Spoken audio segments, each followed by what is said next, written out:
Irving Griffin, and it's been a minute since I've done a chapter on the Black Panther, which I hope you enjoyed all the chapters as well as the extra where I delved back into my spoken word roots and did a little thing for in nod to King Killmonger. Now, as promised weeks ago, here is Nakia. But before I go into Nakia from the movies, let's look at the comic book Nakia. Let's take a look at her.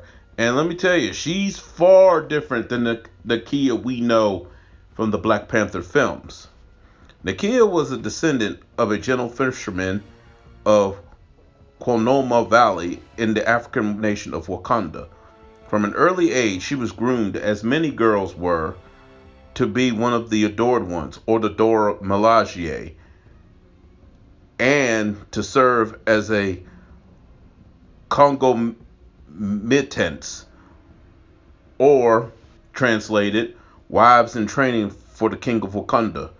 The Order of the Dora Milaje was established to promote harmony between Wakanda's many rival tribal factions.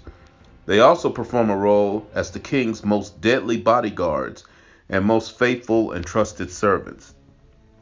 By age 14, Nakia was accepted into the order and spent the rest of her life growing up in the royal palace of Wakanda, enjoying a childhood most native tribalists could only dream of. But she was obsessed with one day being queen and obsessed with marrying the Black Panther, fantasizing about it openly. At one point during her training, she even threw herself 50 feet into a shallow pool just to get the king's attention. The king, of course, being T'Challa. The Panther administered mouth-to-mouth resuscitation to revive her, much to the young teen's delight. And let me stop right here and say, the Dora Milaje is his most personal and deadliest guard. They are also wives in training. And by right, the king has complete right to them. In other words, he could choose to marry one of them, or he could keep them as concubines. Yeah. In other words, he could basically have sex with any or all of them if he chooses. But the Black Panther traditionally, and this includes T'Challa, has always viewed them as a largely ceremonial and battle group, and has never made any demands of them other than being his personal guard and being his warriors in protection of Wakanda. He did, however, inadvertently, under the influence of Mephisto, that's Marvel's version of the devil, he did kiss Nakia while under the illusions and under the spell of him. This caused Nakia's infatuation with T'Challa to grow to irrational levels of fantasy. She even attempted to kill the Black Panther's former girlfriend, the African American known as Monica Lynn, by ejecting her from a plane during a war zone. Nakia lied to the Panther and said Monica was dead, but he immediately saw through her deception. Nakia was then dismissed from the Dora Milaje in disgrace, and would thus be forever shamed and shunned by her tribe and all of Wakanda. In fleeing the palace during the rainstorm, she crashed into an old monastery where she was captured by the Panther's enemy, Achibi. Achibi brutally tortured Nakia and left her to die. However, another one of the Panther's enemies, and this is an interesting twist, Killmonger, found her. Killmonger used arcane methods and the mystical altar of resuscitation to restore Nakia's health. In other words, he used magic. And the process granted her increased strength and flawless accuracy. Killmonger gave Nakia a new name, Malice, after a former protege of his.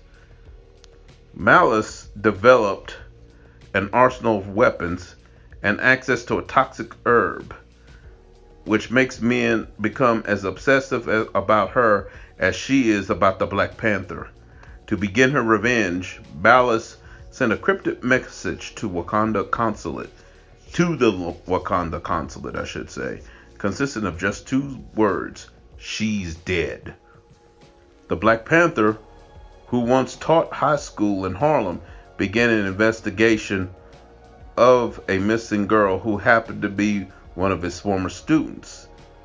The Panther discovered this to be the handiwork of Malice, and he believed many of the women in his life, including Ramonda, his stepmother, Mikondi, his cousin Okoye, his chauffeur, Queen Divine Justice, the newest Dora Milaje member, and Monica Lynn to be potential targets.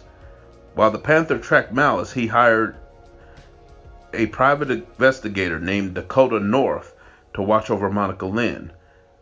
Dakota believed, however, that the Black Panther had fallen under Malice's control. She decided to go after the Panther himself, or rather herself, and end up ruining his well-laid plans to capture Malice. And then from there, Malice also captured the Black Panther instead, and soon freed the malevolent man-ape, M'Baku, who went on to ambush Queen Divine Justice and Ramonda during their fight in the United States. Ultimately, however, the Panther revealed that he had all the angles covered all along, that he was stringing Malice along in order to save Malice's dying victims, which included Maria, the former student of his Harlem alter ego. This must have been during the time he was maybe guarding Daredevil's home turf of Hell's Kitchen. I'm not sure. In the final showdown, the Black Panther threatened to destroy Malice's tribal village back in Wakanda if she would not give him the antidote to save her victims. Malice relented, knocking Panther off of a speeding truck just before she vanished without a trace.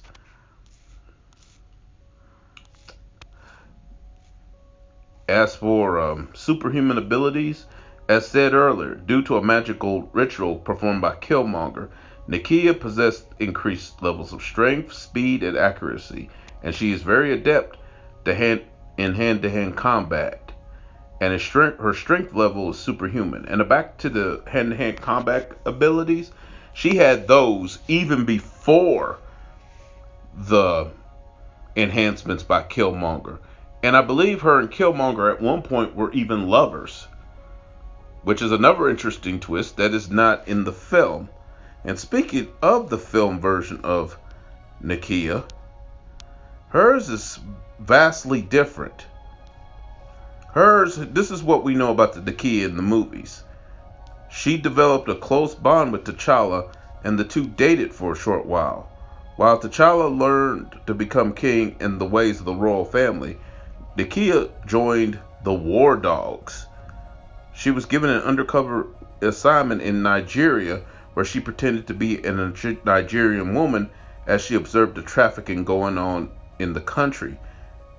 And 2 years later, which leads to the movie Black Panther, while Nakia was still undercover, T'Challa and Okoye rescued her from her captors.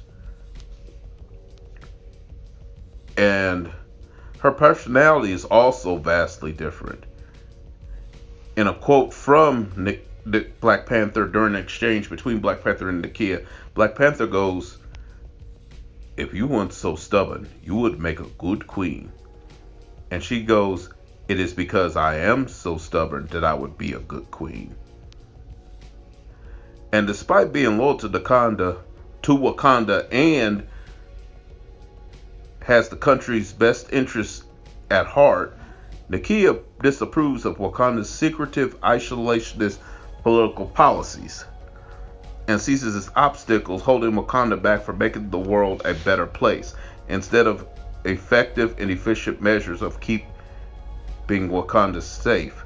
Despite her duties as a war dog being mainly espionage and little else, she consistently gets involved in conflicts for the good of others, adamant to use her abilities to help those in need. Her insistence on not sitting by idly while others are suffering, coupled with her open disapproval of Wakanda's isolationism, result in her constantly being outside the country helping others when she does not need to.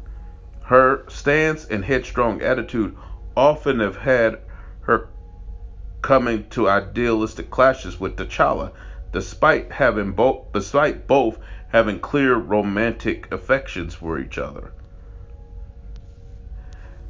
And in this version, Nakia is an expert spy, an expert martial artist, knowing several different techniques, and being multilingual. She is fluent in her native language, Hausa, as well as in English and in Korean. So, very interesting indeed. Very interesting indeed. Really, about the only similarities between the two is in name only. The movie Nakia is vastly different from the comic book. Well, that's all I got to say on Nakia. And really, I'm going to make this the last chapter for now in my Black Panther series. This may be the last chapter, period. I hope you enjoyed this journey with me. And who knows, if something else interesting in the Black Panther lore I want to discuss, maybe I'll come and make another chapter. But for now, thank you for viewing these videos, and see you later.